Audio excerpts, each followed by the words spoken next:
Gracias. Muchísimas gracias, doctor Domínguez, por su intervención y como nos contaba el doctor, a continuación vamos a dar paso al primer panel de nuestra agenda, en el que nuestros invitados hablarán también de la articulación para la competitividad. Este panel será moderado por Mabel Lara, periodista y presentadora. Y como panelistas nos acompañan el doctor Luis Fernando Mejía, director de FEDesarrollo y exdirector del Departamento Nacional de Planeación, Jorge Enrique Bedoya, presidente del Consejo Gremial, y Roberto Steiner, economista e investigador, exdirector alterno del Fondo Monetario Internacional y recientemente nombrado codirector del Banco de la República. Mabel, bienvenida. Gracias. Muchas gracias, buenos días a todos. Pues qué gusto, primero, doctor Julián Domínguez, lo conozco hace mucho tiempo y para mí es más que un placer acompañar este panel porque creo que él ha presentado perfecto el contexto de lo que vamos a solucionar o al menos de la mano de nuestros invitados a buscar las luces, hacia dónde vamos, cuál es el camino a tomar, cuáles son los incentivos y aquí están los expertos para poder hacerlo. Yo creo que es muy importante el panorama que nos ha presentado, yo solamente en el contexto quiero resaltar dos puntos. El primero es el trabajo del gobierno, que creo que es clave, que ha hecho una recopilación de lo que viene pasando en el país. En ese primer ejercicio, de la mano de Confecámaras y con el gobierno nacional, se encontró el tema de competitividad, articulación, que existen, por ejemplo, 107 programas de desarrollo productivo de 15 entidades en todo el país, que fíjense ustedes, evidencian descoordinación, duplicidad de roles dentro solamente del sector público, haciendo lo mismo de la misma manera y concentrando tal vez recursos que podrían implementarse o trabajarse en otras áreas. Cuando nace el Observatorio de Articulación para la Competitividad Empresarial, les tengo rápidamente las cifras, el resultado está aquí. En 9 departamentos estudiados se identificaron 137 entidades y 603 instrumentos de apoyo a los empresarios para mejorar su productividad. En el ámbito nacional, 265 instrumentos ofrecidos por 23 entidades públicas y lo que es clave aquí es que hay una brecha entre los factores que demandan los empresarios, que como bien lo decía el doctor Julián Domínguez, está en primero pedir financiación, necesitamos plata para trabajar y segundo formación, mano de obra, calidad de la educación, ¿cómo hacemos esto? También quiero decirles sobre digamos como conclusiones de ese observatorio, que un 46% de la oferta territorial contempla al mismo tiempo 4 o más tipos de usuarios, emprendedores, micro, pequeñas, medianas, grandes, academia, entre otros, para solucionar el tema de articulación para la competitividad. Dicho esto, buenos días de nuevo a mis panelistas, yo quiero empezar con la pregunta clave, ¿qué hacemos? ¿Cómo lo hacemos? Doctor Roberto Steiner, usted que está en la punta de allá, por favor, además recientemente nombrado codirector del Banco de la República, denos luces. ¿Cómo empezamos? Gracias, Mabel. Julián, muchas gracias, señora vicepresidente. Buenos días, mucho gusto estar aquí con todos ustedes, doctor Jorge Enrique, Luis Fernando. Cuando tuve acceso a los documentos que compartió Julián con nosotros, lo primero que se me vino a la cabeza fue una reflexión, yo creo que de carácter muy académico, y la voy a compartir con ustedes. Supongo que ese es el rol que pretende Julián contraernos acá. Yo creo que es importante conceptualmente no confundir productividad con competitividad. Yo creo que son dos temas que se hablan, son primos hermanos, a veces van juntos, pero son distintos. Y el tema de la productividad, yo lo entiendo en términos sencillos como lo que pasa al interior de la firma, la cantidad de producto que saca por insumo. Y eso es un esfuerzo privado que depende de muchos factores, obviamente de las prácticas empresariales, del capital humano, de una cantidad de dimensiones. Pero la competitividad depende de muchas otras cosas. Creo yo que la competitividad nos pone en el mundo, perdón la redundancia, de la competencia, del mundo del comercio, del mundo global. Y pienso que, como decía alguna vez Javier Díaz, presidente de Analdex, él decía, las empresas colombianas son muy productivas hasta la puerta de la fábrica y dejan de ser competitivas una vez que salen de ahí. Y eso nos pone en el campo de un tema que obviamente no voy a tratar hoy, temas cambiarios, nos pone en el campo de la política tributaria, nos pone en el campo de la política comercial, nos pone en el campo de la provisión de infraestructura. Y creo yo que una reflexión que vale la pena poner sobre la mesa, sobre todo para hacerle un poco de, diría yo, de contrapeso a lo que ha dicho Julián, de esta falta de articulación de los programas, y como los mencionaba Mabel, hay tantos, o sea, aquí el problema no es falta de programas ni de entidades, eso creo que está totalmente claro. Creo que hay una dimensión de la política pública en que debe haber una articulación entre el sector público y el sector privado, donde yo creo que una condición necesaria para que eso prospere es una buena articulación al interior del sector privado, doctor Jorge Enrique. Y yo creo que cuando nosotros miramos la política comercial o la política tributaria o la política de infraestructura, podemos cuestionar la falta de coordinación entre el sector privado y el sector público, pero sobre todo debemos también poner sobre la mesa la falta de coordinación, por ejemplo, al interior del sector privado. Y voy a poner un solo ejemplo, si uno mira el sistema tributario colombiano no le gusta, es horrible, pero el sistema tributario no se lo inventó el gobierno y no se lo inventó el Congreso, el sistema tributario que tenemos es el producto de unas relaciones muy cercanas con el sector privado. Es difícil que no haya llegado al Congreso de la República una reforma tributaria técnicamente bien hecha y que salga del Congreso dejando mucho que desear. Pero ahí el sector privado de ninguna manera es un actor pasivo. Tenemos el régimen tributario que nos resulta de las interacciones entre el sector privado y el sector público. Y el sector privado puede estar muy coordinado en algunas dimensiones. Creo que generalmente, por ejemplo, habla con una sola voz cuando se habla de temas laborales y me parece que lo hace muy bien y muy fuerte, pero creo que en otras dimensiones no habla con una sola voz. Y qué decir, y aquí me meto en temas de los cuales a partir de los próximos días probablemente no debería hablar, qué decir de la política de comercio exterior. La política de comercio exterior es una concebida por un sector privado cohesionado y es otra con un sector privado que naturalmente jala para distintos lados.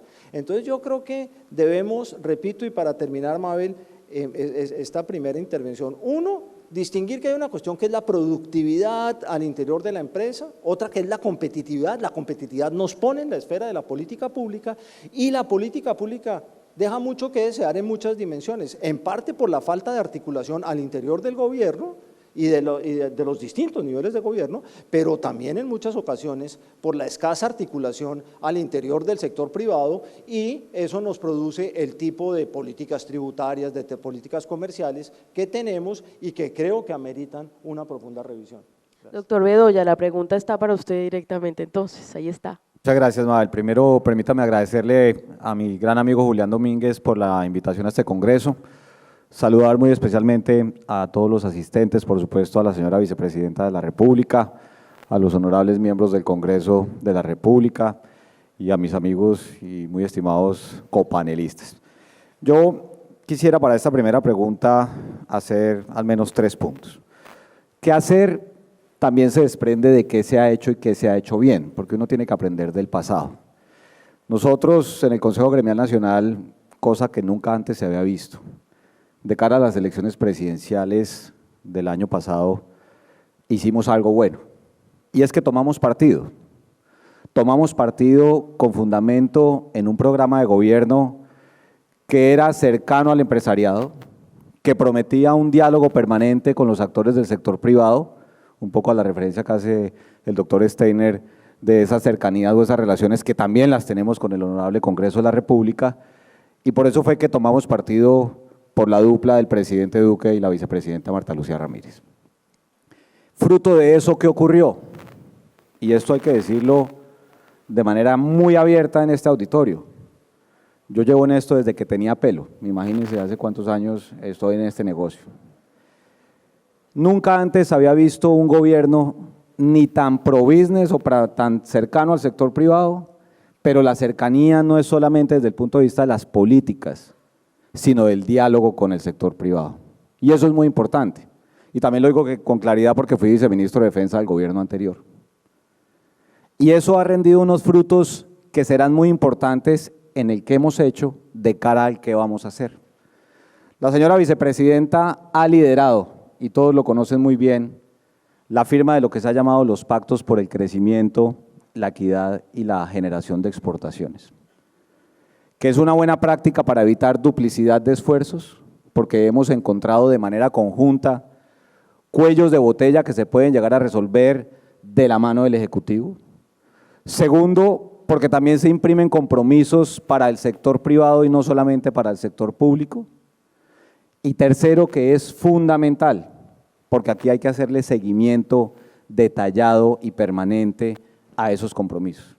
Y con el permiso de la señora vicepresidenta voy a contar una infidencia.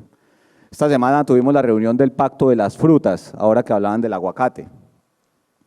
Entonces los funcionarios de gobierno dicen, oiga, vamos a hacer este tipo de resoluciones en el ICA para aliviar el tema de la certificación de predios de exportación. Y la fecha estaba como para diciembre de este año. Y la doctora Marta Lucía llega y dice, no, en octubre. Y quienes la conocemos, y lo digo no porque esté aquí presente, porque quienes la conocemos sabemos que es así, que eso es como decía Julián hace un minuto, con el delivery permanente, con el seguimiento, porque no es un seguimiento que se quede en que, no cumplió el gobierno ni cumplió el sector privado. Oiga, ¿qué hubo pues? No cumplió y cómo es que van a cumplir. Porque si no el papel aguanta todo y aquí lo verdaderamente relevante es eso. Y por eso lo destaco como la primera buena práctica, porque primero genera una gran expectativa, estamos seguros que con su liderazgo y obviamente con el apoyo del Consejo Gremial Nacional lo vamos a sacar adelante con dolor, con látigo, como lo quieran. Y obviamente con un pensamiento dinámico, porque los planes, eso es lo que uno aprende de nuestros soldados y policías, los planes son para cambiarlos, para alterarlos en la medida en que sean necesarios. Segundo, de cara al que vamos a hacer, y este es un escenario muy propicio también, Mabel, para comentarlo, elegir bien a los próximos gobernadores y alcaldes y alcaldesas y gobernadoras del país. Y eso es responsabilidad y estando en este escenario de las cámaras de comercio que están las de todo el país. Aquí hay que hablar con claridad frente a los medios de comunicación, aquí hay que participar en política para también orientar a la ciudadanía y decirles cuál es el programa económico que tienen las candidatas y los candidatos a gobernaciones y alcaldías, porque al final del día, fíjense las conclusiones de lo que decía Julián, empleo y financiación, que se tiene que articular también con las políticas del gobierno nacional. Curiosamente, esta mañana que venía en el avión, antes de subirme recibí un correo del Comité Intergremial del Valle del Cauca, que van a hacer una reunión, Julián, los del Valle, los de Cauca, Nariño, y me invitaron simplemente como vocero del Consejo Gremial Nacional para ver cómo nos vamos a articular de cara al año entrante. Porque ¿qué sacamos nosotros en el Consejo Gremial Nacional? Articulando la política con el gobierno nacional. Si en las regiones, ahí sí como decía Julián, con la T, no está la articulación con los actores del sector privado en las regiones, pero también con el actor público, en este caso el gobierno departamental y el nacional, y el regional, perdón, y el local. Y ahí será muy importante entonces, no solamente cómo se elige, y ya cierro con esto, porque después hablaré del mercado de capitales y del empleo, y es lo siguiente. Si me lo pregunta personalmente, la mayor expectativa que yo tengo del trabajo que hemos hecho con el gobierno del presidente Duque y de la señora vicepresidenta, no solamente es el seguimiento a estos pactos, sino que esto se convierta en una buena práctica, y eso se desprende de lo que decía Roberto, para la relación del sector privado con los gobiernos que vienen. ¿Qué quisiera yo el día que salga del Consejo Gremial y que salga de la SAC? Quedó montada una metodología que no hay presidente de la República, ni vicepresidente, ni ministros, que puedan pasar por encima. ¿Por qué? Porque los que estamos en el sector privado sí que sufrimos cada que hay un cambio de tercio, que, como llaman, que entonces es como si se reinventaran la rueda. Aquí no se hizo eso. Aquí hay gente que le dice a uno, pero es que ustedes son muy gobiernistas, porque entonces se están inventando la rueda. No, señor, hay muchas de las políticas que están en esos pactos que vienen del gobierno del presidente Santos, que vienen del gobierno del presidente Uribe. Y hay otras que obviamente hay que innovar. De tal manera que creo que hay un buen ejemplo, cosas que se están haciendo, el seguimiento será fundamental. Sí. y obviamente lo que hagamos, ojalá todos, en materia de elecciones de alcaldías y gobernaciones, porque eso sí que va a determinar el futuro de nuestro país. Gracias. Más adelante hablaremos de la situación de la nación versus las regiones, pero usted fue, doctor Mejía, director de Planeación Nacional, subdirector de Planeación Nacional, y hay una responsabilidad, sí, de las empresas, pero del gobierno también, de llevar ese modelo centralista a las regiones que no se acomoda muy bien a los empresarios locales, incluso como si fuese una camisa de fuerza. ¿Qué hacemos? Bueno, muchas gracias. Un especial saludo primero para la señora vicepresidenta, un placer. Doctor Julián, muchas gracias por la invitación. Creo que este es como el 5º año que estoy por acá. Primero, felicitaciones por estos 50 años. Las cámaras de comercio juegan un rol fundamental desde el punto de vista de crecimiento, desarrollo productivo, todo lo que usted nos ha mostrado ahora y los balances de años anteriores desde el punto de vista del apoyo al emprendimiento han sido realmente extraordinarios, así que felicitaciones para usted, para todos los miembros de las cámaras. Saludo muy especial a todos los congresistas y a los amigos del panel. Un minutito para darle un agradecimiento muy especial al doctor Roberto Steiner por todo su tiempo en FEDesarrollo. Estamos muy tristes con la salida, pero también muy contentos por ese muy merecido nombramiento como codirector del Banco de la República. Una carrera extraordinaria y sé que lo va a hacer muy bien. Muchos éxitos, doctor Roberto. Y FEDesarrollo siempre será su casa. Bueno, primero destacar la importancia de este estudio Mabel, muy interesante, el análisis especialmente que se hace a nivel territorial de la gran dispersión que hay de diferentes instrumentos, y eso va a tu pregunta sobre cómo poder lograr una mejor articulación desde las iniciativas de política pública frente a los retos que perciben que son los empresarios. Entonces quisiera hacer una reflexión en ese sentido. Primero un poquito hablar de la coyuntura. Yo creo que no tenemos que olvidar que Colombia ha mostrado una resiliencia económica muy interesante.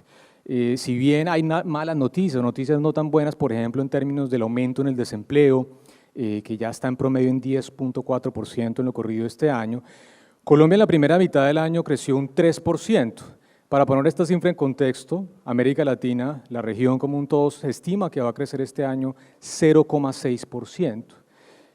Con las economías más grandes, Brasil y México, creciendo por debajo del 1%. O sea que algo tenemos que estar haciendo bien y creo que tenemos que sentirnos orgullosos de una resiliencia de la economía colombiana que no es solamente de estos últimos años, sino que la historia muestra que ha tenido una gran estabilidad.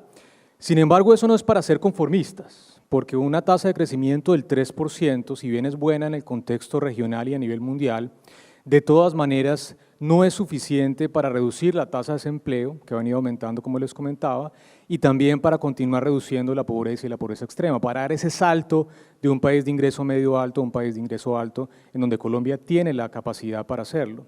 Y ahí un tema fundamental está relacionado con cómo logramos subir nuestra tasa de crecimiento potencial, cómo lograr retornar a un periodo entre el 2000 y el 2014, antes de la caída del precio del petróleo, en donde Colombia creció una tasa promedio del 4.3%, por encima del 3,4% que se observó en América Latina. Hoy en día, después de ese choque petrolero, en el 2015 al 2018, Colombia redujo su tasa de crecimiento sustancialmente, estamos creciendo cercano al 2.3% en ese periodo. Entonces, la pregunta de nuevo es, ¿cómo logramos retornar a tasas de crecimiento superior al 4, 4,5% para poder avanzar en términos de empleo y generación de ingresos para las familias y por ende reducción de pobreza? Y ahí un elemento fundamental tiene que ver con la productividad y la competitividad, por eso me parece tan importante el análisis y el diagnóstico de este estudio. Cuando uno mira qué ha venido jalonando la actividad económica en el país en los últimos 15 años, básicamente se debe a dos factores. Primero, a una reducción en el desempleo. La gente no recuerda, pero a principios de este siglo la tasa de desempleo estaba en niveles cercanos al 22%. Hoy en día estamos al 10%, la mitad de lo que teníamos hace algunos años. Dos, un aumento muy importante de la tasa de inversión. A principios también de este siglo la tasa de inversión estaba en niveles del 14, 13%, hoy en día contamos con tasas de inversión del 22, 23%. Dos elementos que explican cómo la economía colombiana logró crecer y aumentar ese ritmo de actividad económica.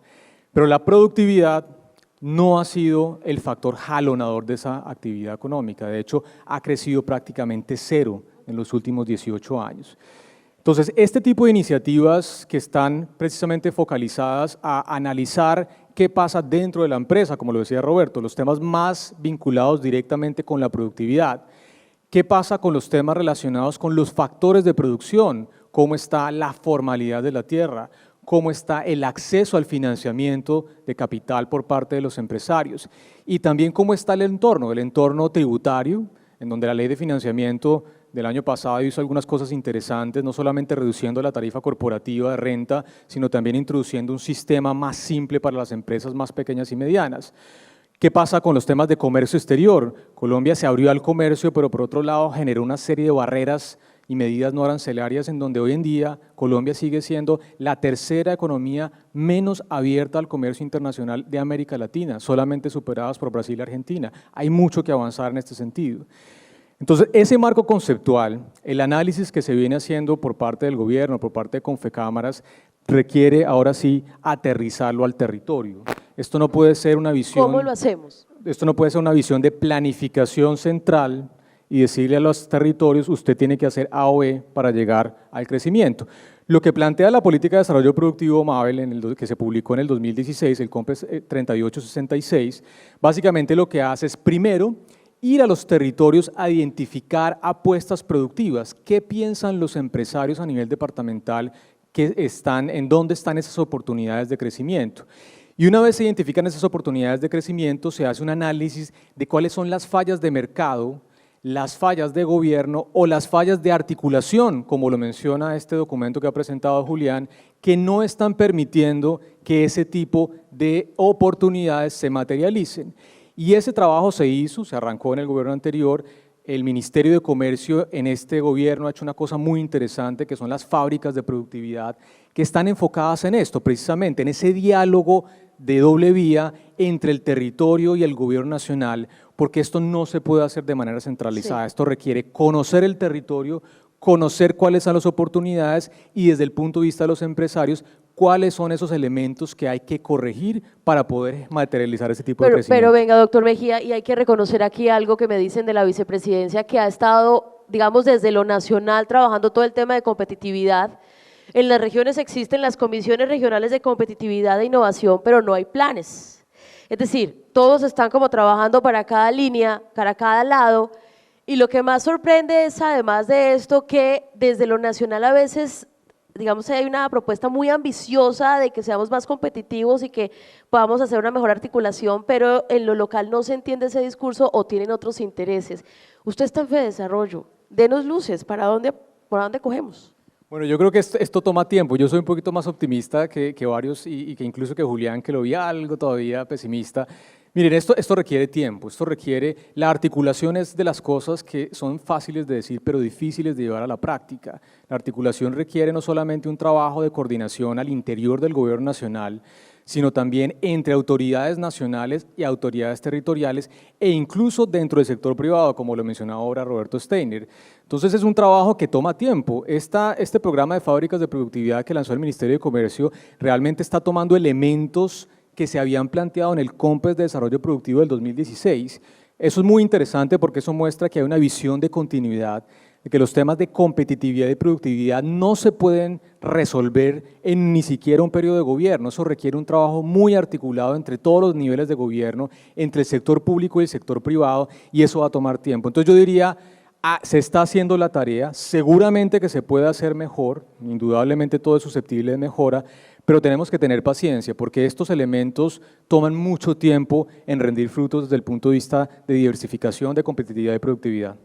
Bueno, muchas gracias, doctor Jorge Enrique Bedoya. Yo tengo aquí una de las inquietudes fundamentales es, si bien decía el doctor Domínguez, en este momento los empresarios ¿qué quieren o qué buscan? Primero, más plata, necesitan para poder emprender, y segundo, formación. ¿Cómo hacemos para que se sientan parte de toda la estructura de competitividad, incluidos desde lo público, que están buscando? Pues mire, esto hay que verlo de un modo muy pragmático, porque al final del día al empresario, esta discusión de las políticas públicas, al empresario lo que le importa es que lo que le pasa a él y cómo le facilita la vida. Ayer con alguien conversaba con el presidente de Microsoft. Tenemos que hablar de este tema de Microsoft, de unas cosas bellísimas que están haciendo por los campesinos que tienen mayores complejidades en materia de conectividad y emprendimiento. Y hablamos de un tema que para el empresario es lo más relevante, y es la rentabilidad del negocio, y eso le genera crecimiento y la posibilidad de generar empleo. El tema de la financiación, en Colombia la financiación es costosa y no es suficiente. Y ahora que el doctor Roberto Steiner va a estar en el Banco de la República, pues vamos a ver cuándo es que van a bajar las tasas. Si es que esa es la discusión de que la economía estaba estancada o no. No va a poder decir nada, o de pronto lo va a decir. Vamos a ver, vamos a tentarle la lengua. Le venía diciendo en el avión que de pronto le hacía un chiste flojo. Pero más allá de eso, evidentemente, si uno piensa en el emprendimiento, que es uno de los factores que Julián mencionaba, al emprendedor tampoco le prestan plata, porque el emprendimiento entra en un valle de la muerte, se gasta sus ahorros y después se fregó. Y entonces si no logra las ventas y la utilidad, y eso es lo que le pasa al empresario en Buenaventura, le pasa en Cali, le pasa en cualquier lugar, y ahí es donde uno dice, realmente hay que ampliar el mercado de capitales y las nuevas formas de financiación. Porque de lo contrario nos vamos a caer en un discurso, en un panel, y no va a pasar nada. Le cuento una historia que me pasó hace 2 semanas que le contaba a la señora vicepresidenta. Un colombiano que vive en Londres, que es el consejero general del Fondo de Inversión de Arabia Saudita, y quiere invertir en Colombia el Fondo de Inversión de Arabia Saudita, en granos o en carne. Y el tiquete de inversión es de $100 millones. Levante la mano quien conoce una empresa en granos o en carne que valga $100 millones. Doctor Juan Manuel Lejía, doctor Gabriel Harry, no las hay en el sector agropecuario. Entonces uno dice, tenemos que ampliarnos también a la inversión extranjera, y la inversión extranjera como mecanismo de financiación, aún para el pequeño o mediano empresario, primero tiene que bajar el ticket de inversión. Segundo, tiene que tener seguridad jurídica. Y aquí el Congreso de la República nos da una mano y ojalá nos den más manos para que haya seguridad jurídica para promover la inversión. Y el tema de la inclusión financiera. Aquí discutimos mucho, yo hago parte de la Junta de Finagro, el tema de las microfinanzas rurales y cómo llevar esas microfinanzas al campo para quitarse de encima el gota a gota que tanto afecta también a los pequeños emprendedores. Entonces, cuando van a plantear un modelo, dicen, vamos a generar acceso, pero para que el modelo sea negocio para los de las microfinanzas, la tasa de interés debe ser del 40%, por Dios, en un país con una inflación del 3,75%. Bueno, meta los costos de operación y demás, así no vamos a progresar. Entonces, frente al tema del financiamiento, Mabel, evidentemente creo, uno, estos mecanismos que fomenten la inversión extranjera, porque aquí hay para todo el mundo. Y hay muchos países, particularmente en el sector agropecuario, que se quieren meter de lleno en Colombia. A mi oficina llega gente, como les decía ahorita, Arabia Saudita, Emiratos Árabes, de la China, de Francia, de España, y también tenemos un problema enorme, que no tenemos esa vocación exportadora y hay que salirnos de los 5 commodities. Y en buena hora la gestión que está haciendo el Ministerio de Comercio, de la mano del Ministerio de Agricultura, de la mano de la Cancillería, en el tema de la diplomacia sanitaria para poder llegar efectivamente a nuevos mercados. Y el segundo gran problema, y ya con esto termino, me excusa, es el tema de la mano de obra. Aquí no es solamente lo que decía Julián, del tema de la pertinencia, también el tema es de la claridad en las reglas de juego desde el punto de vista laboral, y por eso hemos sido muy claros desde el Consejo Gremial Nacional en que se tiene que abrir la discusión de una reforma laboral verdadera, porque no podemos seguir en el marco de los contratos de prestación de servicios y que no se puede trabajar por horas y que la gente no tiene la motivación de la seguridad social o de la pensión y la salud para realmente volverse más productivo. Pregúntele a cualquiera de los que está aquí sentados si prefiere un contrato laboral o un contrato de prestación de servicios con un solo contratante. Y esa discusión también hay que darla porque eso le va a tocar el bolsillo a los colombianos que hoy no tienen trabajo, que están, como dicen, por cuenta propia, pero que definitivamente tenemos que hacerlo. Y lo otro es, en ese tema de la pertinencia y de la formación, el rol del SENA. El director del SENA estará acá en estos días, entiendo yo, nosotros también hacemos parte de ese consejo directivo y ahí le están dando un revolcón para realmente ¿qué? Poder ofrecer los programas de formación que necesitan los empleadores. Perfecto. Doctor Steiner, usted ha escrito muchísimo sobre este tema, sobre competitividad, sobre articulación. Me llama la atención uno de sus textos que habla sobre ruralidad y acceso a los programas. Es que el empresariado o el empresario de las zonas rurales no sabe qué hay para él o cómo hacerlo. ¿Qué alternativas podemos entregarles hoy en este espacio a los empresarios, a los presidentes de cámaras de comercio para que puedan irradiar en las regiones? Bueno, yo, Mabel, quisiera darle un giro a la pregunta, si me disculpas. Adelante. Recientemente, entre otras con el apoyo de Jorge Enrique en la SAC, hicimos desde FEDESarrollo un par de estudios sobre alianzas productivas en el campo. Estos son programas privados. Aquí no está el Estado explícitamente en ninguna parte. Estos no son las alianzas productivas de las cuales hay varias generaciones. Estos son alianzas entre empresas y pequeñas asociaciones de productores. Nos pusimos en la mira eso. No queremos analizar los programas del Estado, sino programas que sabemos que existen entre empresas y asociaciones de productores. Y queríamos ir más allá de simples contratos de suministro.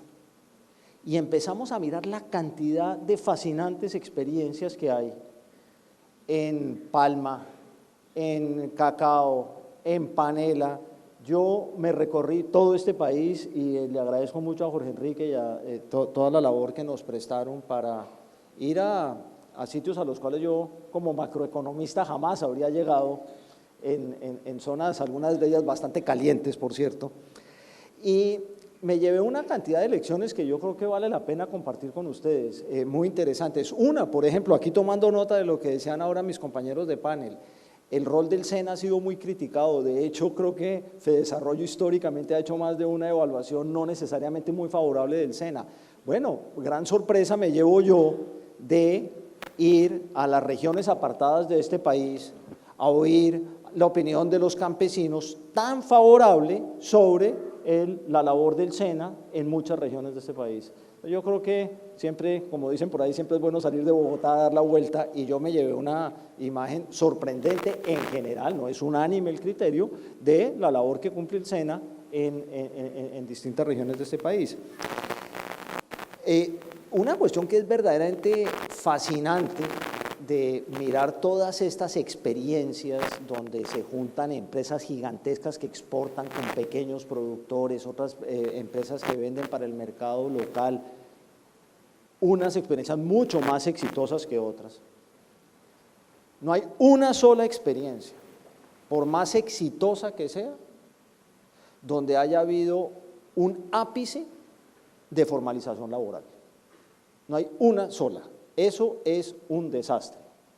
Estamos hablando de gente que habla muy bien de su relacionamiento con el sector privado, de cómo han logrado aumentar la productividad, de cómo han logrado exportar, de cómo se han vuelto algunos socios de extractoras, unas cuestiones que lo dejan uno verdaderamente motivado de lo bien que se pueden hacer las cosas. Y cuando uno va a preguntar, bueno, ¿y cómo es el tema laboral? El tema laboral es un desastre en todas partes. Y creo que Jorge Enrique tiene toda la razón. Yo creo que es hora de que entendamos que el mundo cambió. Nosotros no podemos tener normas laborales para un mercado laboral que ya no existe. El mercado laboral hoy en día es distinto, en el campo sí que es diferente, y es verdaderamente infortunado, y esto lo dije aquí en un foro de Asofondos en este mismo hotel hace 3 meses, tal vez Mabel estabas acá, ¿sí? O por lo menos en el noticiero me registraron. Una crítica furibunda de campesinos, campesinos pobres, quejándose de la política salarial de este país, gente que no son trabajadores formales, gente que vive de cultivos de pan coger y por ahí tiene alguna labor comercial. Y yo le preguntaba precisamente a un productor de leche, esto cerca de Bogotá, y le decía, ¿usted es formal? Y me decía, no. Y le dije, ¿por qué no? Me dijo, porque el salario mínimo es muy alto. Y le dije, ¿cómo así que porque el salario mínimo es muy alto? Me dijo, sí, porque si yo no puedo cotizar a la seguridad social por debajo de un salario mínimo. Y el negocio que yo tengo no me produce un salario mínimo, entonces cada vez que suben el salario mínimo, a mí me alejan de la posibilidad de la formalización. Eso naturalmente a lo que lleva es a reflexionar sobre salarios mínimos diferenciales por regiones, por tipo de actividades, y yo creo que son ese tipo de cuestiones de la política pública que deberíamos traer a esta discusión, porque sería muy frustrante concluir que estas alianzas son una maravilla y al final todos los trabajadores son informales. Yo creo que una medida de verdadero éxito es formalizar a los trabajadores de este país.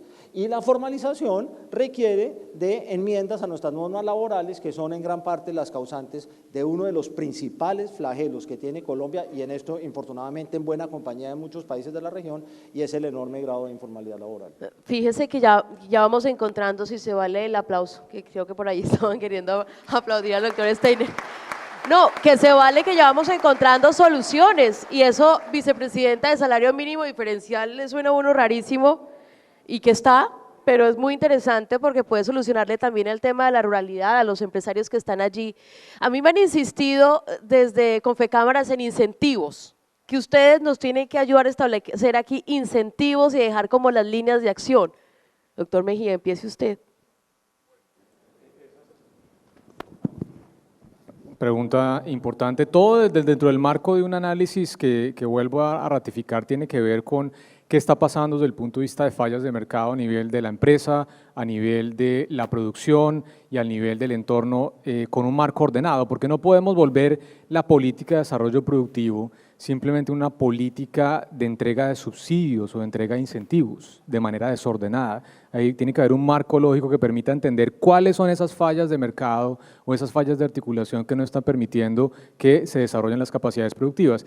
Quisiera, Mabel, tocar un tema que me parece bien interesante frente a lo que presentó Julián ahora, que es, ustedes vieron cómo había una dispersión entre la oferta de programas o proyectos relacionados con temas de productividad y competitividad y lo que los empresarios están demandando a nivel territorial. Hay una discrepancia muy grande, nos mostraba Julián, por ejemplo, en el componente de financiamiento, como hay poca oferta y es un tema que pareciera estar en el primer ítem de prioridades. Y a mí me surge una inquietud sobre cuál debería ser la aproximación desde el gobierno nacional. Deberíamos tener programas que estén enfocados en lo que los empresarios quieren o en lo que los empresarios necesitan, porque es que a veces las dos cosas son distintas. A veces un empresario quiere una cosa, pero no sabe que necesita una cosa distinta. Les voy a dar un ejemplo. En la política de desarrollo productivo, un elemento muy importante tenía que ver con las prácticas gerenciales. ¿Cuáles son las habilidades gerenciales que tienen los empresarios en nuestro país para llevar a un buen término una empresa?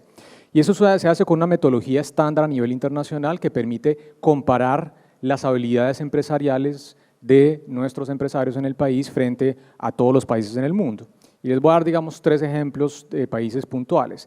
Se hizo la medición en Estados Unidos. En Estados Unidos, los empresarios, cuando se hace la evaluación, ellos en promedio reportan que son un 3,5 sobre 5. Se les hace una autoevaluación. ¿Usted qué tan buen empresario es de acuerdo a diferentes dimensiones, mercadeo, estrategia, planeación, etcétera, etcétera? 3,5. Se hizo la evaluación objetiva y se encontró que ellos eran un 3,3, o sea, una brecha muy pequeñita y estaban más o menos en donde creían ellos que estaban. Segundo país, Argentina. Ya se imaginarán lo que piensan los argentinos. Entonces, preguntaron ustedes qué tan buenos empresarios son. En promedio, 3,8 sobre 5, por encima de los empresarios en Estados Unidos. Se les hizo la evaluación formal y resulta que no son un 3,8, sino un 2,8. O sea, están por debajo del 3. Tercer ejemplo, Colombia. Colombia, en promedio, los empresarios creen que son un 3,8, igual que los argentinos, 3,8 sobre 5, y curiosamente, cuando se hizo la evaluación objetiva, la calificación fue de 2,5 sobre 5. Tenemos una brecha más grande entre percepción y realidad que los argentinos. Tenemos un problema. ¿Y por qué traigo esto a colación, Mabel? Porque cuando uno no sabe que tiene un problema, pues no toma acciones para corregirlo. Entonces vuelvo a esta reflexión de qué tipo de programas hay que ofrecer a los empresarios. Yo creo que debe ser una mezcla de las dos.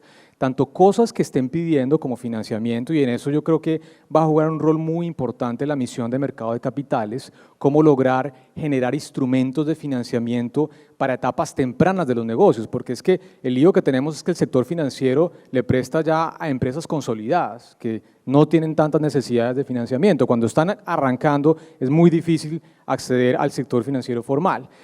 Entonces, ese tipo de elementos de poder tener una visión, digamos, complementaria entre programas que estén demandando los empresarios, pero programas como transferencia de tecnología, prácticas gerenciales, creo que van a ser fundamentales y por eso hago esa observación frente al comentario de Julián. Yo creo que debe haber no solamente pertinencias desde el punto de vista de la demanda de los empresarios, sino también desde el punto de vista de un diagnóstico que ha mostrado que hay grandes fallas desde el punto de vista de habilidades gerenciales. Y cierro con un último tema, Mabel, porque Roberto tocó ahora un tema que es fundamental para la productividad, que es la formalidad desde el punto de vista laboral. Pero ojo, porque es que ya que estamos acá en Confecámaras, hay un elemento aún más grande que incluye la informalidad laboral, que es la informalidad empresarial. Y ahí sí que hay elementos para corregir desde el punto de vista de estas políticas de desarrollo productivo. La informalidad empresarial pasa primero por los insumos de producción. ¿Cómo contrato yo el trabajo? ¿Lo hago formalmente o no? ¿Cómo hago mi tierra es formal o no lo es formal? Ese tipo de elementos desde el punto de vista de producción, desde el punto de vista de procesos, qué tipo de estándares de calidad tienen las empresas, tienen estándares ambientales, tienen calidad desde el punto de vista de licencias, hay laboratorios para acceder a los procesos de acreditación, ahí hay unos temas interesantes que ha hecho el gobierno recientemente. Y finalmente la formalidad tributaria, que ustedes saben que es un tema fundamental, especialmente desde el punto de vista no solamente del recaudo, sino también desde el acceso a todo lo que viene con el paquete de la formalidad. Entonces no es solamente la formalidad laboral, es la formalidad empresarial lo que hay que articular en esta visión de desarrollo de política de desarrollo productivo en el país. Muy bien, gracias. Yo quiero seguir insistiendo en el tema de los incentivos. Usted está hablando y habla frecuentemente con los gremios, usted es su representante. ¿Cuáles serían los mejores incentivos? Pues mire, le voy a hablar también desde la lógica del sector agropecuario, que es de lo que más conozco. Y hay varios incentivos, no en orden de prioridad. El primero, como lo dice el doctor Luis Fernando, el tema de la formalización laboral. Lo dijimos en la ley de financiamiento de la SAC. El mejor incentivo a la formalización del sector agropecuario en nuestro país es los alimentos de los colombianos en el régimen de exentos y no excluidos. Usted los pone a sacar a todos la cabeza frente a la DIAN y después terminan pagando renta. Y eso de la mano le lleva la formalización laboral. El doctor Oscar Darío Pérez no me dejará mentir. Segundo incentivo, lo decía el doctor Roberto, la reforma laboral. Mientras usted no genere, les doy un dato aquí a las cámaras de comercio, la informalidad laboral en el campo es del 86%, el promedio nacional es del 42-46%. Aquí hay que pasar a que el mayor incentivo para generar empleo formal en la ruralidad, sin precarizar el salario, como dicen algunas centrales obreras de manera equivocada, es que usted pueda pagar por estacionalidad de la cosecha o simplemente un trabajo por horas, porque usted, hoy trabajador rural, 4 de la mañana está ordeñando una vaca y a las 10 de la mañana está en otra finca. Entonces, que le pague su empleador por el trabajo y permita hacer la cotización y el acceso a la salud y a la pensión. Eso le motiva a la mano de obra y le genera un gran incentivo. Tercer gran incentivo, el incentivo general.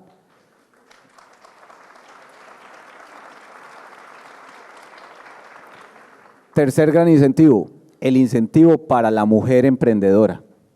Lo digo en el caso del campo y en general para las ciudades también. Este país históricamente ha discriminado en eso. Y cuando uno mira los estudios, cuando uno mira el trabajo de campo, no me dejarán mentir las mujeres que están acá, perdón la expresión, qué berraquera la que tienen y qué resiliencia, y ahí hay una fuente generadora de ingresos muy importante para todos los hogares. Y si bien eso uno diría, bueno, ¿y eso cómo se aterriza? Por la vía del crédito. Aquí hay que hacerle un revolcón al sistema del crédito y los incentivos para emprendimiento y obviamente para financiación de actividades. Y el último, y con eso termino, los bienes públicos. ¿Qué mejor incentivo que los bienes públicos y no el tema de subsidios por ahí graneaditos? Este país tiene 40 millones de hectáreas de potencial productivo en el campo colombiano, solamente explotamos 7 y para las 40 millones de hectáreas solamente tenemos 175.000 kilómetros de vías terciarias, de las cuales solo el 10% está en buen estado. En buena hora los programas, y lo hicimos con el doctor Oscar Darío en el Plan Nacional de Desarrollo y el Gobierno Nacional, de que le metan mínimo 1 billón de pesos al año para el tema de vías terciarias. Y ojalá, y vuelvo al primer punto, elijan bien a los gobernadores y a los alcaldes, en particular a los gobernadores, para que por la vía de regalías también le metan plata a las vías terciarias. Porque el otro incentivo que hay, Mabel, que viene del gobierno anterior y que ojalá el techo fiscal lo incrementen, es el tema de obras por impuestos. incentivo tributario para las empresas, pero haga bienes públicos. Ahí está esa receta. Bien, gracias, doctor Steiner. Incentivos. Mabel, yo creo que esto va muy bien cuando el presidente de la SAC dice exactamente lo que yo iba a decir, entonces vamos por buen camino. Hay estudios bastante rigurosos que muestran que en Brasil el 80% del recurso público que va a la agricultura se entrega por la vía de bienes públicos. Y Brasil es talla mundial en agricultura, ustedes bien lo saben. En Colombia, el 80% del recurso público, históricamente, no sé cuál sea el dato en este momento, ha sido por la vía de subsidios a la producción. Como el recurso público es limitado, pues si se le entrega como subsidio a la producción, no hay cómo producir bienes públicos. Y bienes públicos hay muchos. Empecemos por vías, por supuesto, electrificación, distritos de riego, lo que ustedes quieran. Yo creo que es música para mis oídos que Jorge Enrique haya puesto el tema sobre la mesa. Creo que tiene absolutamente toda la razón. Tenemos que empezar por reconocer que hay una restricción presupuestal, los recursos públicos son finitos y si no los vamos a gastar mal, pues después no nos preguntemos, oye, ¿por qué no nos los gastamos bien? Es que ya no los habíamos gastado. Es muy importante que nos quitemos de encima el embeleco de que el incentivo que necesita el sector agrícola son incentivos a la producción. Necesitamos producir bienes públicos y eso está más que identificado. Hay un tema en el sector agrícola donde sí ya de golpe empezamos a distanciarnos un poco Jorge Enrique y yo, no sé, espero que no, y tiene que ver con la política comercial. Hay buenas prácticas en política comercial, con respeto a la viceministra, y Colombia se ha movido, y a la vicepresidente por supuesto, Colombia se ha movido en el camino correcto, pero todavía falta camino por recorrer. Nosotros tenemos un arancel que es muy disperso, tenemos protecciones efectivas negativas graves en algunos sectores, y creo que eso ya está inventado. Los países que han logrado prosperar en la agricultura, en la agroindustria, en la industria que utiliza los productos agrícolas como insumos, típicamente tienen aranceles bajos y planos. Nosotros tenemos un arancel que no es muy bajo y que definitivamente no es plano. Ahora, la situación que tenemos hoy en día es mucho mejor que la que teníamos hace algunos años y ahí un rol fundamental lo han jugado los tratados de libre comercio, particularmente el Tratado de Libre Comercio con los Estados Unidos. A veces es bueno cuando por obvios conflictos de interés, yo jalo para acá, usted jala para allá, entre distintos sectores, entre distintos subsectores, a veces es bueno el factor aglutinador que produce un agente externo.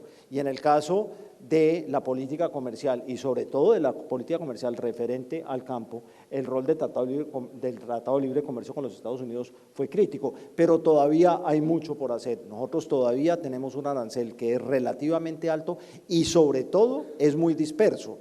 Y esa dispersión del arancel de golpe produce unas protecciones que no son las que uno quiere tener y no sorprende en la encuesta que nos presentó Julián que haya empresas que nunca mueren, sectores que no les interesa el comercio internacional, pues yo me imagino que detrás de eso son los mismos sectores que les encanta la protección y les encanta el mercado doméstico. Yo creo que nos tenemos que tomar más en serio esto que mencionaba también el director de Fedesarrollo, la productividad y la competitividad asociadas al comercio internacional, siendo Colombia, infortunadamente, todavía uno de los países más cerrados de la región.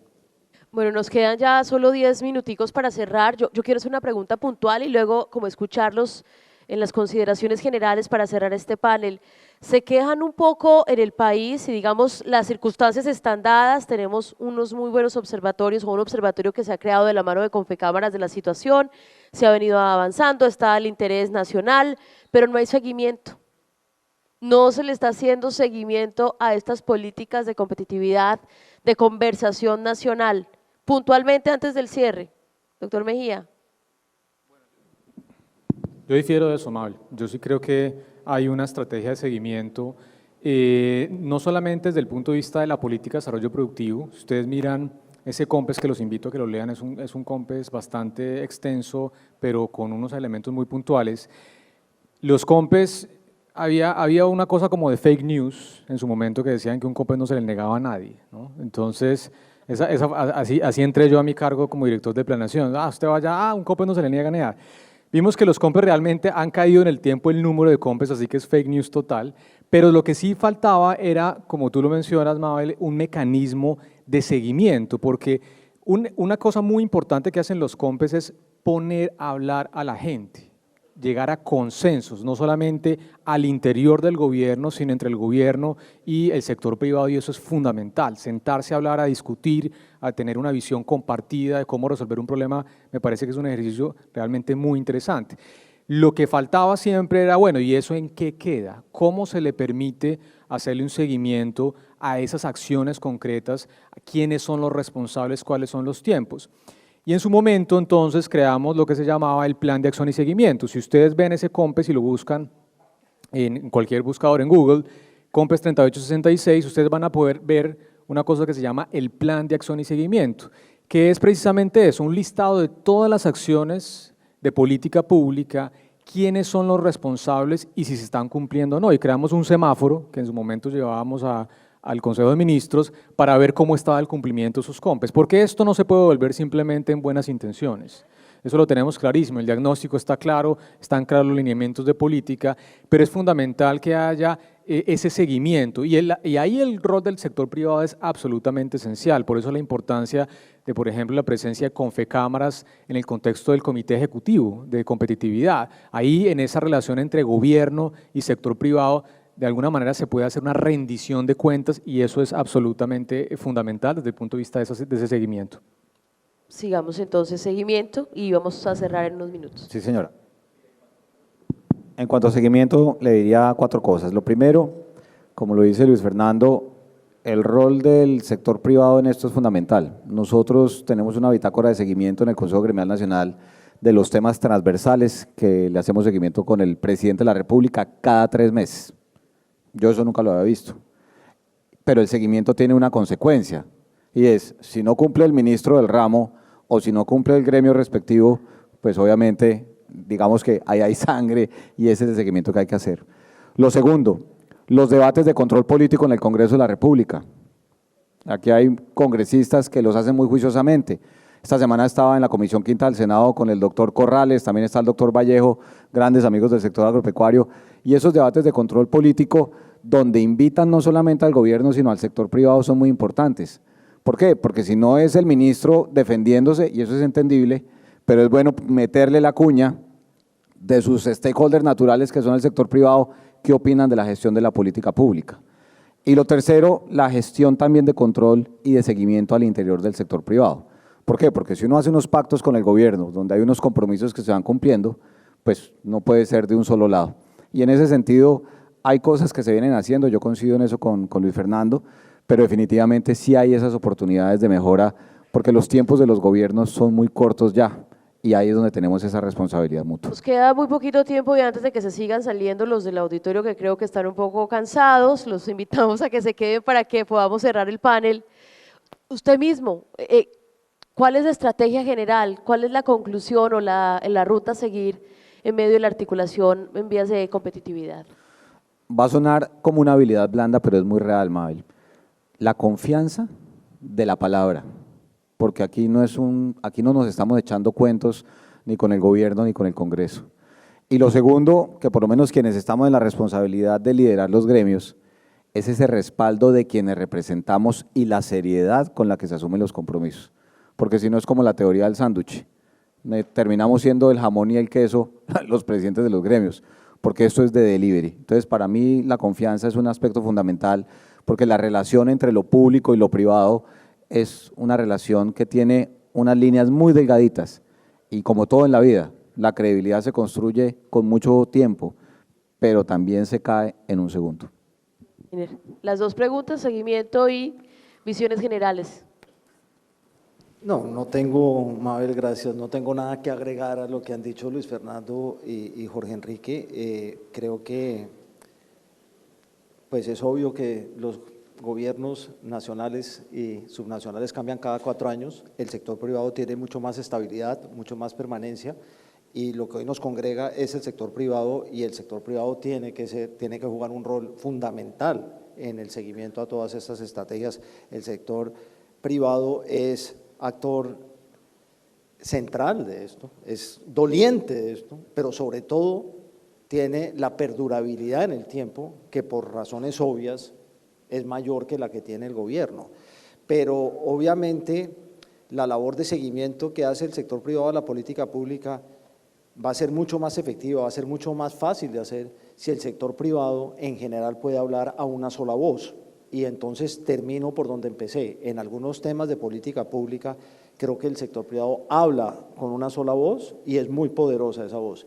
Cuando el sector privado habla por muchas voces, terminamos en algunos fragmentos de la política, en algunos segmentos de la política pública, con una política pública que dista mucho de ser la que probablemente deberíamos tener. Muchas gracias y muchos éxitos en su nuevo cargo.